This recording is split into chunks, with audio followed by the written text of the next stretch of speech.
دا وګورئ چې دا هور ور لاندې کوي دا ملګری شاته دننه چې کوم دی دا کوم شربت چې راځي هغه پخوي په دې باندې دا وګورئ چې دا ګاڼی ده دې ځای نه دی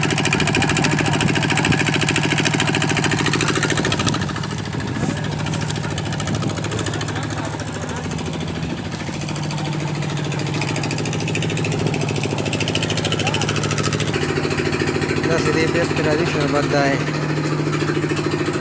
دا شربت دی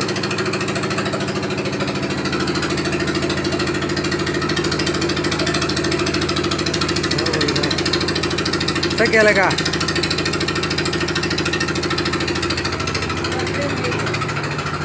څه کوئ